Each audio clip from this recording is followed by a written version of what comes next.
मराठीमध्ये एक म्हण आहे, लग्न आहे लोकाचं आणि नाचतंय येड्या डोक्याचं. अशीच काही अवस्था राज्यातील सहकार खात्यातील सहाय्यक निबंधक किंवा उपनिबंधकांची पुनर्विकसनाच्या बाबतीमध्ये होती. पुनर्विकास आमच्या संस्थेचा, सोसायटीचा, सातबारा आमचा, प्रॉपर्टी कार्ड आमचं, जमीन आमची, बिल्डर निवडणार आम्ही, फ्लॅट मिळणार आम्हाला आणि NOC मात्र निबंधकाचे आणि ह्या NOC साठी निबंधकाचे हजार नखरे. या कुप्रथेला चाप बसवलाय तो उच्च न्यायालयाच्या एकल खंडपीठानं. उच्च न्यायालयाने 17 ऑक्टोबर 2025 रोजीच्या एका न्यायनिवाड्यात स्पष्ट केलं की निबंधकांची NOCच्या माध्यमातून पुनर्विकासामध्ये होणारा हस्तक्षेप लुडबुड बेकायदेशीर आहे आणि NOCची काहीही आवश्यकता नाही.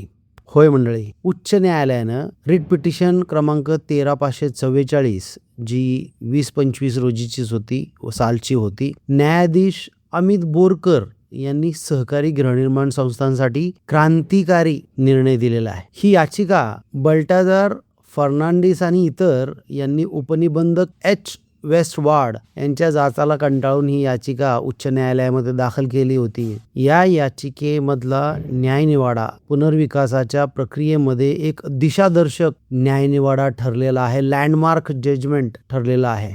संपूर्ण महाराष्ट्रातील सर्व सहकारी गृहनिर्माण संस्थांनी या न्यायनिवाड्याचं सणाप्रमाणे स्वागत करायला पाहिजे आणि न्यायमूर्ती अमित बोरकर आणि बल्टाजार फर्नांडिस आणि इतर जे याचिकाकर्ता होते त्यांचे आभार मानले पाहिजेत. निबंधकाकडून NOC घेण्याचं हे लचांड सोसायट्यांच्या मानगुटीवर अनेक दशकापासून बसलं होतं. ते लचांड न्यायमूर्ती अमित बोरकर यांनी उतरवलंय आणि समाजाला याचिकाकर्ता आणि न्यायाधीश यांनी उपकृत केलेलं आहे.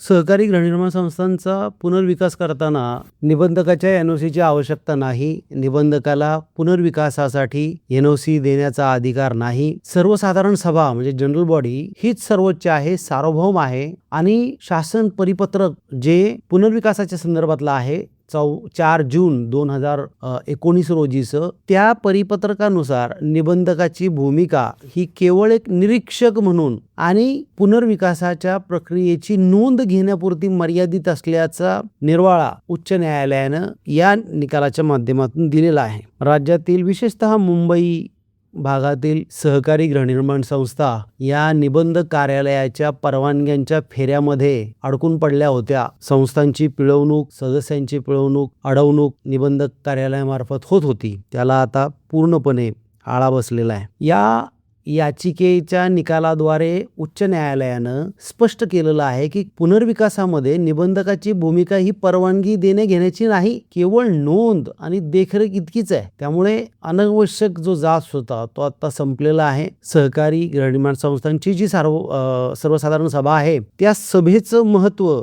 या ठिकाणी अधोरेखित झालेलं आहे आणि सभा हीच सार्वभौम आहे, तिचा निर्णय अंतिम आहे. त्यामध्ये निबंधकाला कोणताही हस्तक्षेप करण्याचा, लक्ष घालण्याचा, लुडबुड करण्याचा अधिकार नाही. 4 जुलै 2019 रोजीचं जे शासन परिपत्रक आहे त्याच्यानुसार निबंधकांनी एक अधिकृत प्रतिनिधी, त्यांचा अधिकृत प्रतिनिधी हा पुनर्विकासाची जी सर्वसाधारण सभा आयोजित केली जाणार त्याच्यामध्ये पाठवला पाहिजे. अधिकृत प्रतिनिधीचं काम आहे की त्या ठिकाणी निरीक्षक म्हणून जायचं, त्या सभेमध्ये उपस्थित राहायचं, कोरम तपासायचा, मतदान प्रक्रिया सहकार कायद्याला अपेक्षित आहे अशा पद्धतीने होते याची खात्री करायची आहे. या पलीकडे ना निबंधक ना त्याने नियुक्त केलेला प्राधिकृत किंवा अधिकृत प्रतिनिधी यांना कुठले वेगळे अधिकार आहेत. पुनर्विकासासंबंधात ही सर्वसाधारण सभा झाल्यानंतर संस्थेच्या समितीने संस्थेचं नोटीस असेल, अजेंडा असेल, त्याचं इतिवृत्त असेल तर ते 15 दिवसाच्या आत निबंधक कार्यालयामध्ये सादर करायचं आहे आणि ही सर्वसाधारण सभा झाल्यानंतर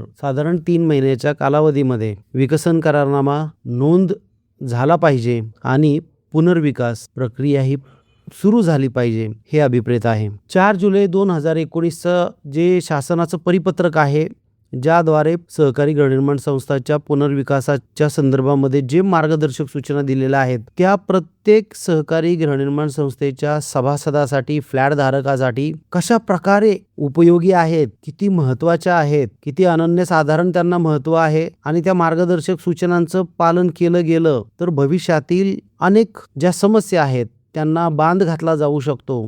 या संबंधाचा माझा एक दुसरा व्हिडिओ आहे, तो तुम्ही पाहू शकता, जेणेकरून तुमची पुनर्विकासाची प्रक्रिया अधिक बळकट होईल, तुमचे हक्क, तुमचे अधिकार आणि सदनिका लवकर मिळावी हे उद्दिष्ट साध्य तुम्हाला करता येईल. उच्च न्यायालयानं या न्यायनिवाड्याच्या माध्यमातून राज्य शासनाला सूचना केलेली आहे की या संदर्भामध्ये तात्काळ परिपत्रक काढावं आणि निबंधकांनी अशा प्रकारच्या NOC देण्याच्या बेकायदेशीर प्रथेला खतपाणी घालू नये, त्याचा दुरुपयोग करू नये. अशा स्वरूपाचं परिपत्रक काढायचं आहे आणि 6 नोव्हेंबर 2025 रोजी याची पूर्तता केल्याचा अहवाल सुद्धा उच्च न्यायालयाला द्यायचा आहे. त्याच्यामुळं पुढल्या 15 दिवसामध्येच शासन निर्णय आला पाहिजे आणि याची अंमलबजावणी सुद्धा झाली पाहिजे. याचा खूप मोठा फायदा सहकारी गृहनिर्माण संस्थांना होणार आहे. निबंधक त्यांचा पुनर्विकास प्रकल्पाशी काही तसा संबंध नसताना राज्यातील निबंधकांनी ही कुप्रथा पाडली होती की